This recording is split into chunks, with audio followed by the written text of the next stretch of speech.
This is a CBS News special report. I'm Charlie Rose with Gail King in New York.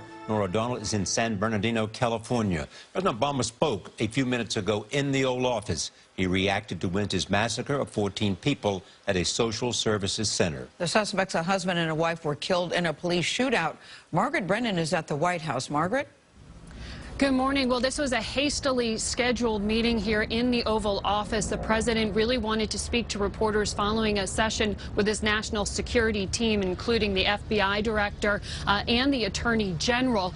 We know that it is still unclear to the White House what the motive was here or whether this was a terrorist attack. What we do know from the ATF is that all 4 of those guns were legally purchased, including semi-automatic weapons that were used to kill 14 people, injure many, many more. That detail is going to be something that you hear the White House focus in on. Remember, this is the 18th time since the president came to office that he has made public comments about a mass shooting in the United States. He has gotten increasingly passionate and emotional in his calls for some form of regulation to try to tighten what could be gun ownership issues, other loopholes that he sees that have allowed for these kind of situations to occur. And he called for some bipartisan action just a moment ago. Let's listen to the president. Yesterday, a tragedy occurred in San Bernardino, and as I said in the immediate aftermath, our first order of business is to send our thoughts and prayers to the families of those who've been killed and to pray for a speedy recovery for those who were injured during this terrible attack. I had a chance to speak with Mayor Davis of San Bernardino, and I thanked law enforcement in that city for their timely and professional response. I indicated to Mayor Davis that the entire country is thinking about that community and thanked him and his office for the way that they've been able to manage an extraordinarily difficult situation with calm and clarity. And very much appreciated the coordination that's been taking place between local law enforcement and the FBI investigators. At this stage, we do not yet know why this terrible event occurred. We do know that the 2 individuals who were killed were equipped with weapons and appeared to have access to additional weaponry at their homes. But we don't know why they did it. We don't know at this point the extent of their plans. We do not know their motivations. And I just received a briefing from FBI Director Comey as well as Attorney General Lynch indicating the course of their investigation. At this point, this is now a FBI investigation that's been done in cooperation and consultation with local law enforcement. It is possible that this was terrorist related, but we don't know. It's also possible that this was workplace related. And until the FBI has been able to conduct what are going to be a large number of interviews, until we understand the nature of the workplace relationship between the individual and his superiors, because he worked with the organization where this terrible shooting took place, until all the social media and electronic information has been exploited, we're just not going to be able to answer those questions.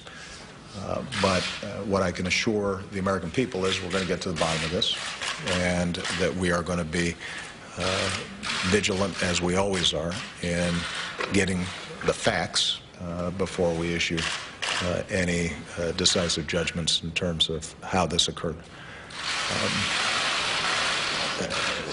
More broadly, as I said yesterday, we see the prevalence of these kinds of mass shootings in this country. And I think so many Americans sometimes feel as if there's nothing we can do about it. We are fortunate to have an extraordinary combination of law enforcement and intelligence and military that work every single day to keep us safe. But we can't just leave it to our professionals to deal with the problem of these kinds of horrible killings. We all have a part to play. And I do think that as the investigation moves forward, it's going to be important for all of us, including our legislatures, to see what we can do to make sure that when individuals decide that they want to do somebody harm, we're making it a little harder for them to do it. Because right now it's just too easy. You know, we're going to have to, I think, search ourselves as a society to make sure that we can take basic steps that would make it harder, not impossible, but harder for individuals to get access to weapons. So there will be, I think, a press conference later today led by the Attorney General. Director Comey will continue to brief not only the press but also members of Congress about the course of the investigation. Our expectation is that this may take some time before we're able to sort it all through. There may be mixed motives involved in this, which makes the investigation more complicated.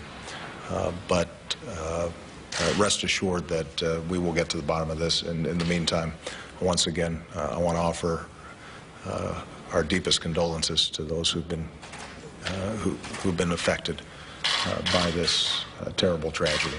And for those who've been injured, we hope that they get well quickly and that you know, they're able to be back together with their families. Okay? Thank you very much, everybody.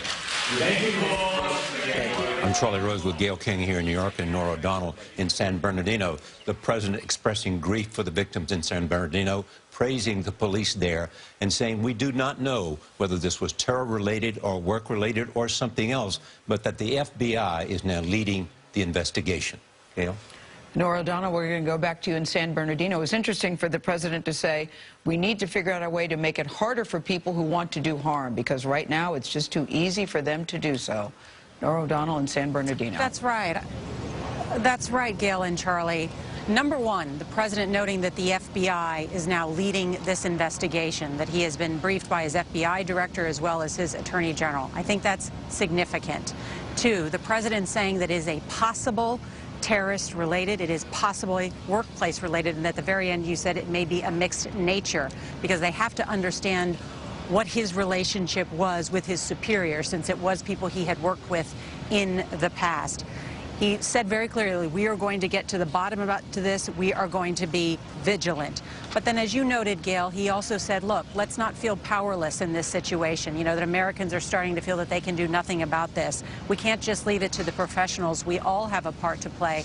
And that's when the president talked about the public policy response that he's been hoping for, which is that not only in state legislatures, but a federal response about making it harder for individuals who want to cause harm to get their hands on guns. We know from our reporting and speaking with the ATF that all of these guns used were believed to have been purchased legally.